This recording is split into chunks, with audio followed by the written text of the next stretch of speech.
Hello bachcho, let's discuss this question. Organisms that can maintain a constant internal temperature are called A. Homeothermic, B. Poikilothermic, C. Oligothermic या D. Heterothermic. इस question को solve करने का जो की concept है वो है बेसिकली थर्मल टॉलरेंस को समझना। थर्मल टॉलरेंस को अच्छे से समझना।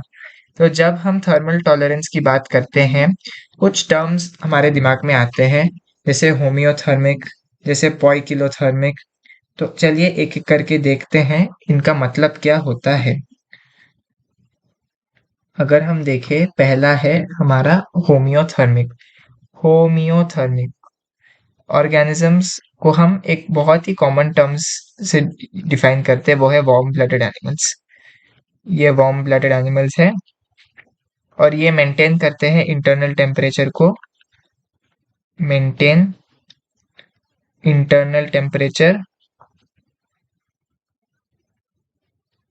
विदाउट मतलब इररेस्पेक्टिव ऑफ एक्सटर्नल टेम्परेचर। ये मेंटेन करते हैं इंटरनल टेम्परेचर को इररेस्पेक्टिव ऑफ एक्सटर्नल टेम्परेचर। और अगर हमको होमियोथर्मिक एनिमल्स या ऑर्गेनिजम्स की एग्जांपल देनी है तो बस दो मेजर ग्रुप्स आते हैं इसके अंदर, वो है बर्ड्स एंड मैमल्स। वहीं पर अगर हम दूसरे ग्रुप की बात करें और वो है पॉइकिलोथर्मिक एनिमल्स। तो पॉइकिलोथर्मिक एनिमल्स जो है ये होती है बेसिकली कोल्ड ब्लडेड एनिमल्स। ये जो कोल्ड ब्लडेड एनिमल्स होते हैं वो उनका जो बॉडी टेम्परेचर है वो चेंज होता है एक्सटर्नल एनवायरनमेंट के साथ। Body temperature changes with external temperature. External temperature. और ये जो पॉइकिलोथर्मिक एनिमल्स हैं इनके एग्जांपल्स हैं मोस्ट एनिमल्स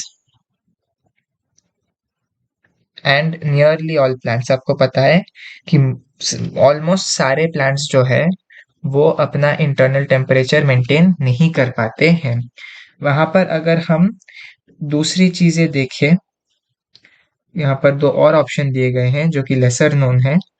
तो अगर हम इन दोनों को एक बार देख ले तो फिर हम इनको एक बार डिफाइन कर सकते हैं। जैसे कि अगर हम हेटेरोथर्मिक एनिमल कहे अगर हम हेटेरोथर्मिक एनिमल कहे तो वो बेसिकली ऐसे ऑर्गेनिजम्स होते हैं जो कि कुछ हद तक मेंटेन कर सकते हैं इंटरनल टेम्परेचर और उसके बाद वो बेसिकली इफेक्ट करने लगता है, एक्सटर्नल एनवायरनमेंट इफेक्ट करने लगता है।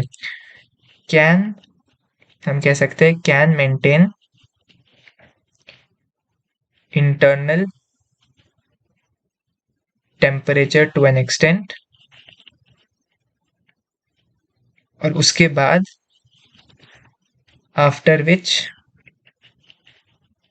वो चेंज होता है आफ्टर विच इट चेंजेस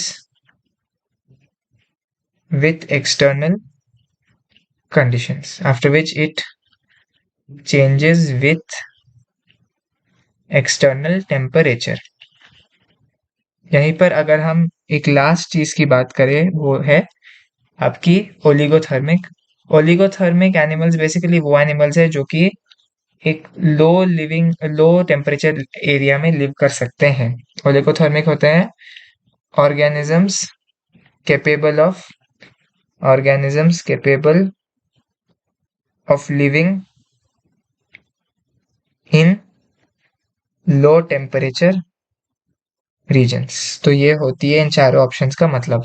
हमको पूछा गया था कि वो कौन से ऑर्गेनिजम्स है जो मेंटेन कर सकते हैं कांस्टेंट इंटरनल टेम्परेचर। तो हमने देखा वो है होमियोथर्मिक एनिमल्स और उनमें एग्जांपल्स आती है बर्ड्स एंड मैमल्स। चलिए वापस ऑप्शन देखते हैं। ए होमियोथर्मिक बिल्कुल सही, बी पॉइकिलोथर्मिक गलत, सी ओलिगोथर्मिक गलत, डी हेटेरोथर्मिक भी गलत। So the correct option to this question is option A homeothermic. Hope you understood it well. All the best.